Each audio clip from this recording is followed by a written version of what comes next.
diretamente do Resenhando Sonhos, a gente vai falar sobre algumas das decepções que 2022 deixou na minha jornada de leitora.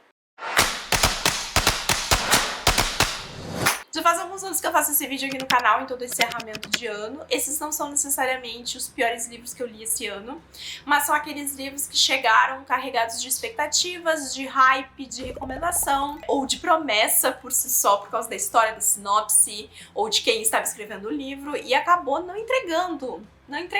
Porém, tem sim um desses livros que, além de ter sido uma decepção, também foi uma das piores leituras que eu fiz esse ano.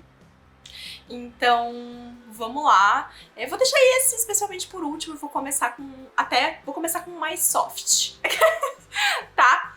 E esse é o vídeo onde a gente finalmente conversa sobre Água Fresca para as Flores. Então, bora lá conferir as decepções de 2022. O primeiro livro que eu quero conversar com vocês foi um livro que ganhou 3 estrelas, o que não é uma nota ruim, mas ao mesmo tempo eu tava esperando um tipo diferente de história vindo dessa autora, tava esperando um desenvolvimento melhor, tava esperando algum diferencial, que é algo que eu acho que a gente sempre consegue encontrar nas obras dela, ou tem facilidade para encontrar nas obras dela, e aqui eu não encontrei. Estou falando de Gallant, da Victoria Schwab, Vi Schwab, ou aqui no Brasil, A Mansão Gallant, tá? Esse livro é um lançamento desse ano, assim como muitos dos livros que eu vou falar aqui. Na verdade, acho que todos os livros que eu vou falar aqui foram lançamentos de 2022. Risos. Eu gosto dos livros da Victoria Schwab, tenho uma relação bem positiva com essa autora. Nem tudo pra mim funciona 5 estrelas, nem todas as histórias são, meu Deus do céu, que história incrível. Ano passado foi o ano de Ed La Rue, né? Foi o ano em que esse livro figurou, né, nos melhores anos de muita gente. E o novo lançamento da autora, então, chegou com uma proposta interessante. Essa edição aqui, gente, é edição inglesa, então bem bonita, né? Com as ilustrações e tal. E parecia um conceito interessante, né? Desse local, dessa mansão Gallant, dessa menina indo reencontrar. Essa história dela do passado, né? E essa família que pra ela fez tanta falta. E aí, quando a gente entra efetivamente na história, ela acaba parecendo bem simples, algumas decisões parecem bem bobas, assim, fica até difícil dar certa credibilidade às vezes pra protagonista, porque e para os outros personagens em si, porque existiam formas muito mais simples e que poupariam os personagens de muitas das tragédias e problemas que eles passaram aqui se eles simplesmente tivessem parado um pouquinho pra pensar sobre o que eles estavam fazendo, ou sobre qual era o arco, assim, da história. Isso é engraçado, porque conforme o livro vai se desvelando, a gente vai descobrindo os mistérios de Gallant, e essas coisas são supostamente pra causar surpresa na gente, pra fazer a gente ficar preocupado com aqueles personagens. Quanto mais eu sabia sobre esse livro, mais eu ficava pensando, gente, se eu soubesse sobre tudo isso, como os personagens, muitos deles sabiam várias partes dessas coisas, né? Nem tudo que tá sendo desvelado pra protagonista está sendo desvelado também para os outros personagens, né? Algumas coisas sim, outras não. Se eu soubesse de todas essas coisas, existiam soluções muito mais simples pra isso, pra facilitar a vida de todo mundo, ao invés de estar todo mundo preso nessa situação aqui específica. E eu acho que faltou a coisa mais importante, assim, pra mim, que foi enxergar a Victoria Schwab aqui. Eu não necessariamente enxerguei a autora, essa é uma autora que eu já li vários livros. Ela tem jeitos específicos de contar a história, eu acho que nas outras tramas dela, ela tem características que a gente identifica a ela, que é algo que eu acho sempre muito legal os autores terem. E nesse livro eu não vi a Victoria Schwab, sabe? Então eu fiquei um pouco assim com Gallant, foi uma leitura bem qualquer coisa. E aquele tipo de leitura que daqui a um tempo eu já não vou me lembrar de nada, porque a história, de forma geral, não me convenceu, e os elementos trabalhados aqui também não são elementos únicos, assim.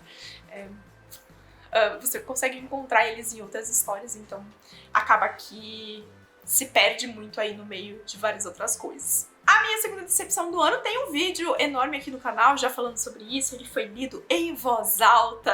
Era uma das minhas apostas aí de lançamento do ano, que foi Ascensão das Trevas, da C.S. Pacat. Essa é uma autora que já tinha sido publicada aqui no Brasil, com Príncipe Cativo, que saiu pela VIR.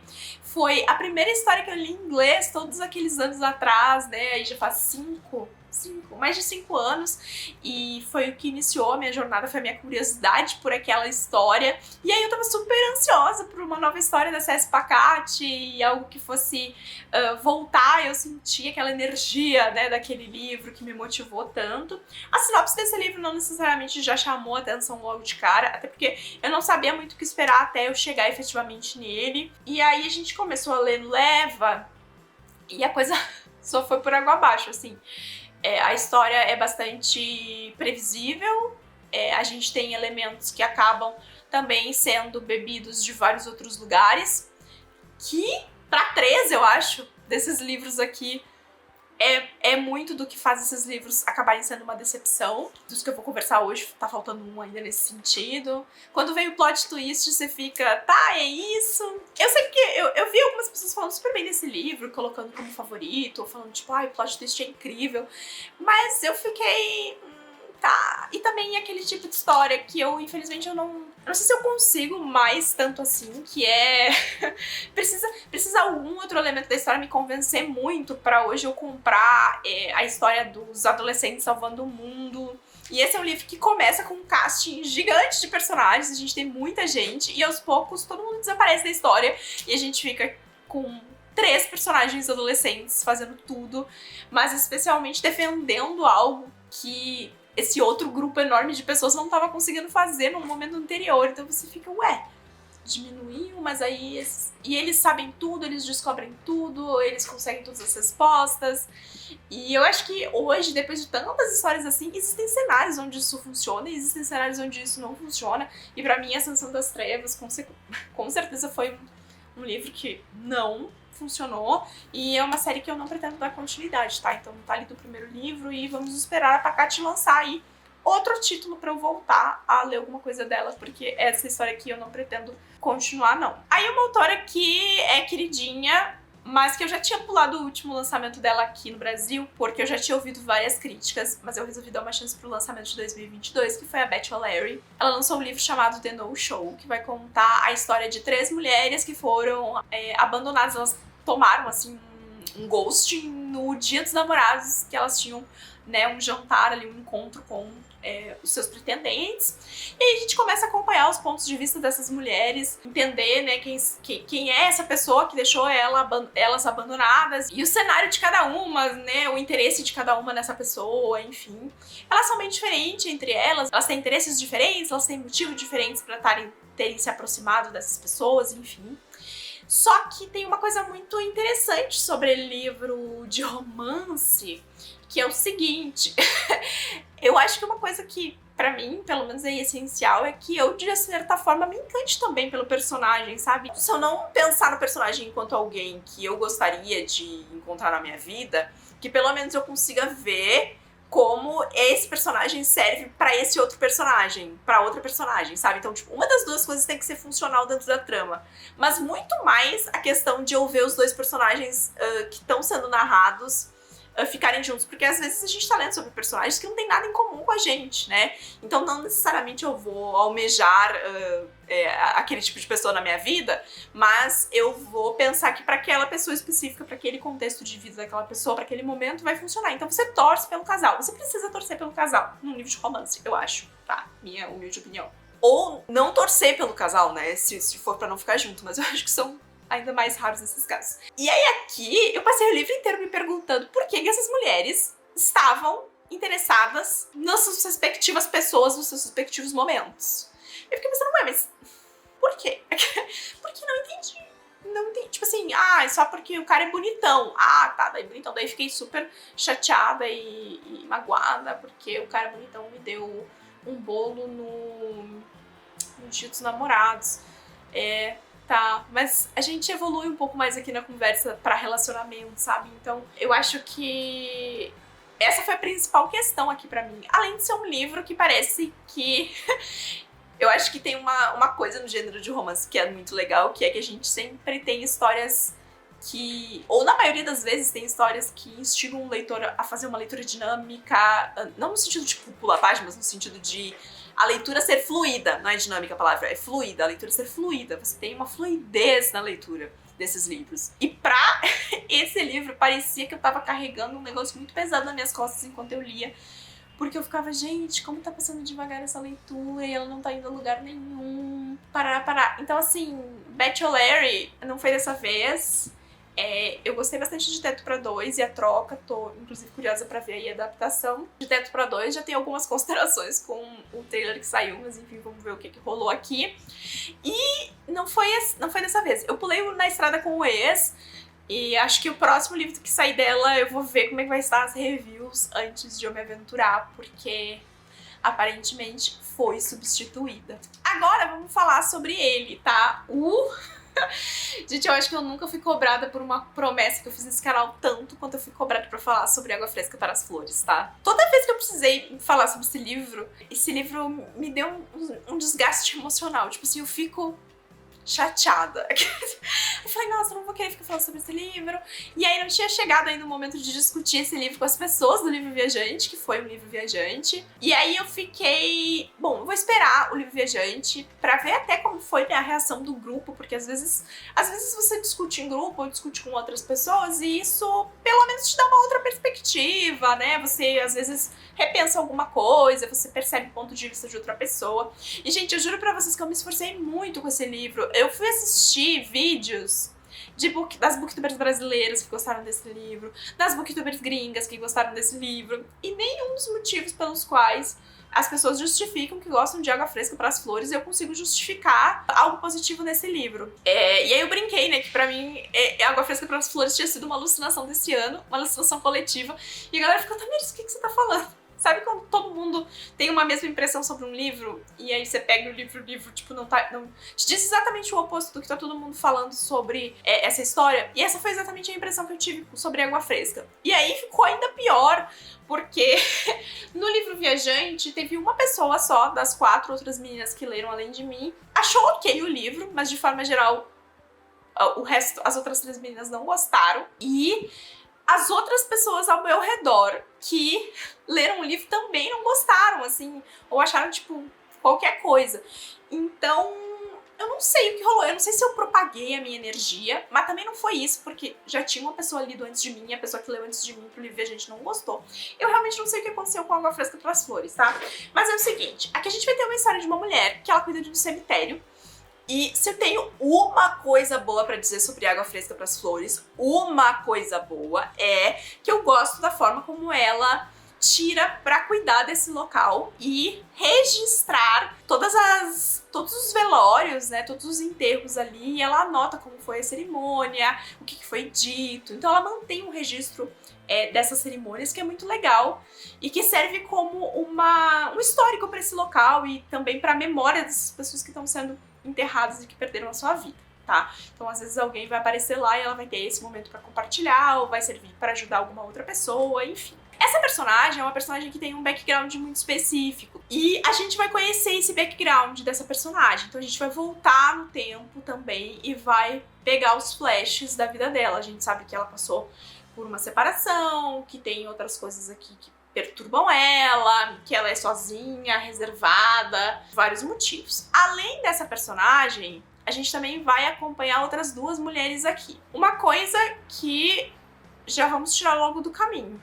Nenhuma dessas mulheres é feliz, todas essas mulheres sofrem absurdamente na mão de homens, e para todas essas mulheres também não há redenção em termos de superar a dependência emocional que elas têm dos seus respectivos parceiros aqui, em níveis diferentes.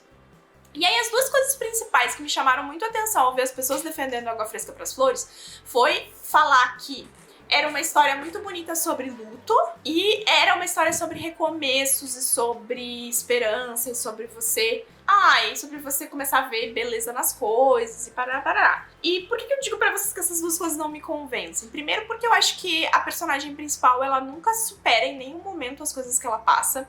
Muito pelo contrário, o tempo que ela passa sozinha nesse cemitério serve pra ruminar ainda mais esse desamparo que ela sente. E isso tá expresso, gente, desde a relação amorosa que ela começa no livro, que é do passado dela, e a gente tem os flashbacks. É uma relação extremamente abusiva e de dependência emocional. Então, assim, quando você tá num relacionamento abusivo e você tem condições de sair desse relacionamento e você não sai, é porque você tá...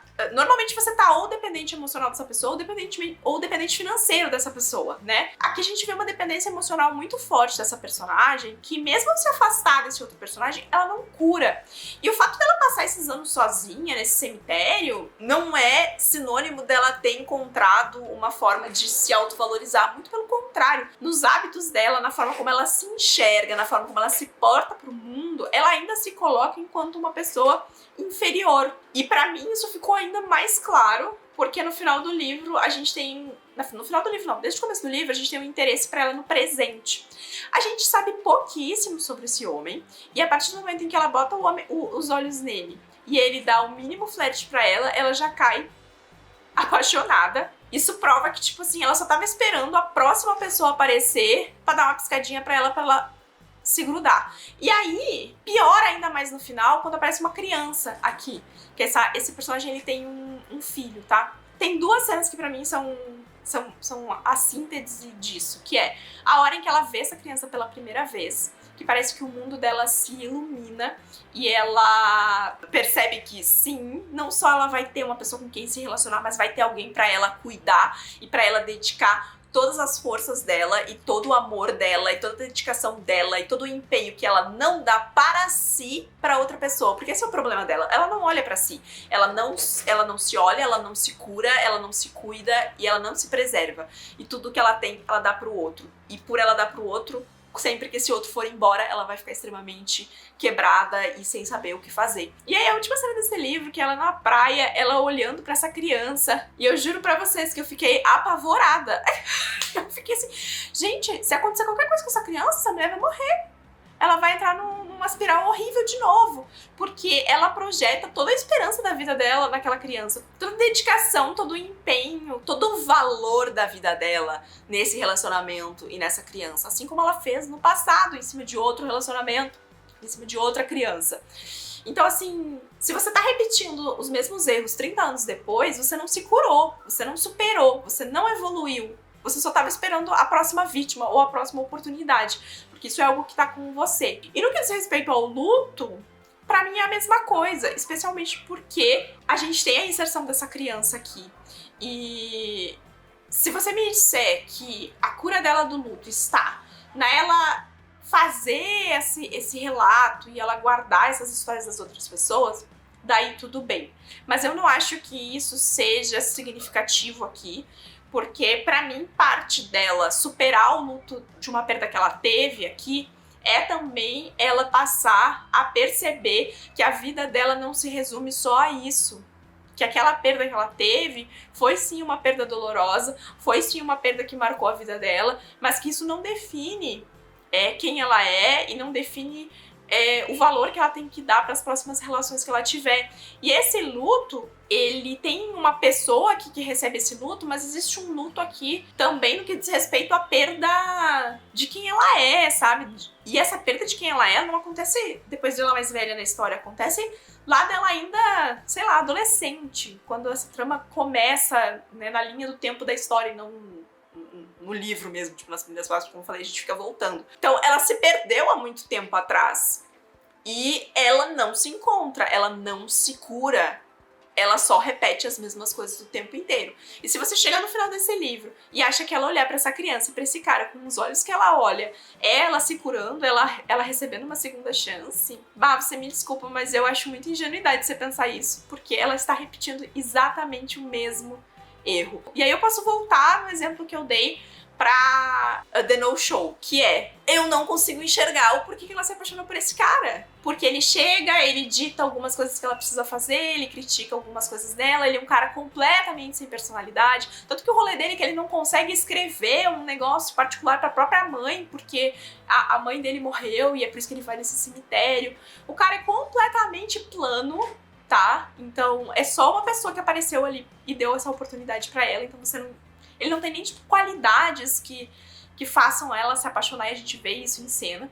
Então, nesse sentido, eu achei o livro extremamente deprimente. Porque, assim, as histórias dessas mulheres são extremamente deprimentes. A mensagem que esse livro deixou pra mim foi deprimente. E eu não consigo efetivamente olhar pra essa trama enquanto algo bonito, enquanto algo positivo, porque pra mim, se foi a mensagem que a autora quis passar, pra mim ela não conseguiu passar, porque não foi isso que eu vi a personagem fazer. Eu vi a personagem fazer exatamente o contrário de tudo isso. E aí dá pra correlacionar até com o fato de ela anotar e guardar tantos detalhes sobre a vida e os momentos finais dos outros, porque mais uma vez ela tá se doando, enquanto ela não para efetivamente pra pensar em tudo o que ela viveu, em tudo que ela precisa se curar, em todas as coisas que ela não resolveu. E aí, se a gente for entrar no detalhe do marido, que, tipo assim, ela não foi atrás pra resolver e ficou todo aquele tempo esperando ali, porque ela não queria resolver, porque ela é uma pessoa que não dá passos pra frente, ela espera que alguém venha buscar ela e ela se abraça a qualquer pessoa que faça alguma coisa pra ela, porque ela é dependente de servir a outras pessoas, vai ficando pior ainda, tá? Então é isso. Essa é a minha opinião sobre Água Fresca pras Flores. Eu não entendi de onde é que as pessoas tiraram que esse livro é bonito, é sobre recomeço, é sobre uma linda história de luto. O plot misterioso do livro também achei sem pé nem cabeça. Acho que se tivesse sido efetivamente o que no primeiro momento a gente acha que é, o que é dito que foi, faria mais sentido. E aí seria até mais fácil pra personagem aceitar o que rolou do que efetivamente a gente ter certa culpabilidade aqui sendo atribuída. E o rolê com o marido também sem pé nem cabeça. Então, assim, eu sinto muito aí os fãs de Água Fresca pras Flores. Que bom que pra vocês foi bom, porque eu achei sofrido demais pra ler. Eu fiquei muito mais tempo com esse livro, porque eu ficava tipo, quê? Quê? O quê? E me sinto feliz e tranquila, porque não estou sozinha nessa, já debati com várias outras pessoas e consegui expressar esta opinião que estou expressando pra vocês e receber um feedback de que sim, as pessoas também tiveram a mesma impressão que eu, tá? Então existe uma grande bolha chamada Amamos Água Fresca pras Flores, e eu estou criando uma outra bolha um pouquinho menorzinha chamada Não Consigo Entender o Hype deste livro, por favor alguém me explique e faça uma análise psicológica dessa personagem, que eu quero saber o que está acontecendo, tá? Estou aceitando novos membros. Tá? É isso, está aqui finalmente, depois de meses, o meu review sobre Água Fresca pras Flores. É isso, tá? E aí, pra fechar esse vídeo de decepções do ano, talvez uma das minhas piores leituras de 2022. Gente, pela primeira vez na minha vida de leitora, eu pensei... Na minha vida de leitora, não, porque aí força. Mas assim, na minha recente história de leitora, eu pensei em abandonar um livro quando eu tava em 10%. Porque eu tava lendo e parecia que o meu cérebro tava derretendo. E eu tava ficando mais burra conforme eu tava lendo o livro. Eu fiquei, gente, o que tá acontecendo aqui? E aí eu segui em frente, porque eu sou uma leitora persistente, eu preciso parar com isso. Eu sei, eu preciso parar com isso. Mas eu sou uma leitora persistente, eu gosto de finalizar os livros, porque eu não me considero... Assim, às vezes eu leio um livro e eu não quero falar sobre ele, porque eu nem me sinto... Eu mesmo lendo o livro não me sinto capaz de vir falar sobre certos livros. Se eu não li ainda, eu vou ficar mais perdida ainda. Então, por isso que eu gosto de finalizar livros, tá? E, infelizmente, eu sou uma leitora que leio bastante, leio rápido. Então, o fato de eu ir até o final com essas leituras não é uma coisa assim, nossa, eu tô extremamente sofrido e parar. Eu sei que isso acaba sendo ainda mais dolorido pra quem tem um ritmo de leitura muito menor. Eu estou falando, gente, de... Deixa eu tirar da jacket aqui até, porque eu recebi esse livro depois que eu já tinha lido. Fiquei, gente, que tristeza. Estou falando de Livro da Noite, da Holly Black. Supostamente um livro adulto da Holly Black. Por que eu digo supostamente? Porque se tivesse dado 16 anos para esses personagens aqui, menos, até 14, eu teria comprado melhor esse livro do que me dizer que esse é um livro para o público adulto. E assim, Holly Black, vivemos altos e baixos, eu e Holly Black. Eu já gostei de alguns livros dela, outros nem tanto. Mas é uma autora, assim, que eu me mantenho intrigada pra pegar as coisas pra ler, sabe? Ela é uma autora que as histórias me chamam a atenção. E, gente, quando eu peguei esse livro pra ler, eu não sabia que tinha virado um consenso geral que esse livro não era bom, tá? Eu fui descobrir depois que eu já tava lutando muito, que eu resolvi entrar no Goodreads. E aí eu falei assim, deixa eu ler umas reviews desse livro, porque não é possível. Porque, gente, vamos ser sinceros aqui.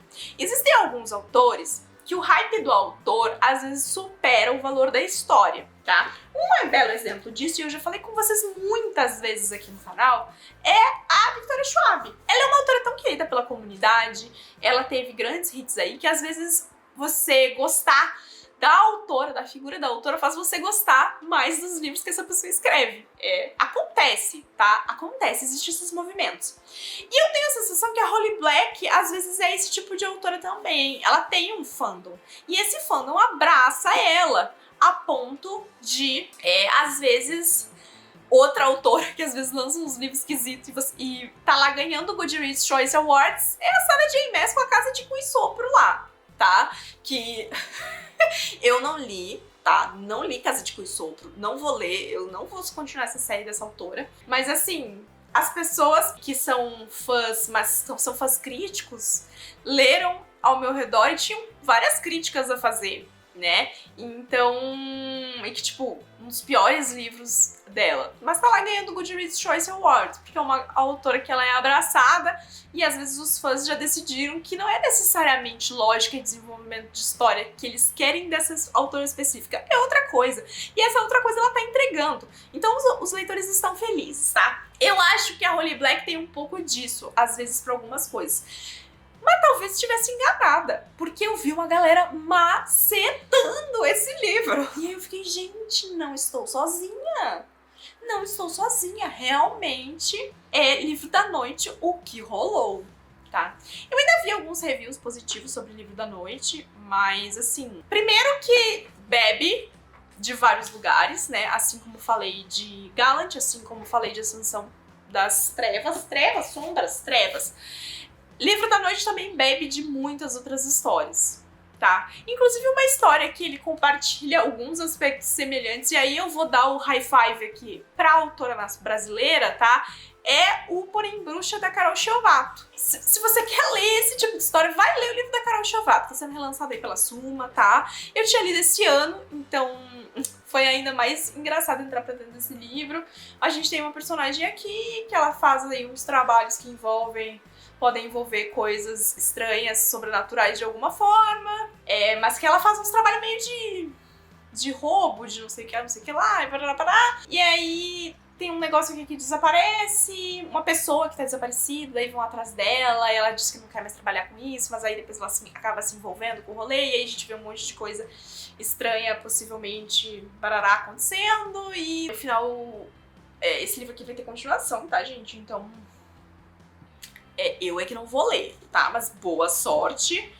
Bom não é esse livro, tá? Você me desculpe, que você que leu e gostou, mas bom não é. bom não é, tá? Esse sim, colocaria como uma das minhas piores leituras desse ano. É isso, esse é meu vídeo de decepções de 2022. Estão felizes que ficaram aí 20 e tantos minutos, quase 30 minutos vendo eu falar mal de livro? É isso. Tá, gente? Me conta aqui embaixo nos comentários se você gostou de algum desses livros. Não precisamos entrar em conflito, tá? Você tem o seu gosto, eu tenho o meu. Somos pessoas diferentes, indivíduos diferentes, que valorizam coisas diferentes em livros, tá? E tá tudo bem. Eu acho que você entrou no meu vídeo pra pegar a minha opinião, tá?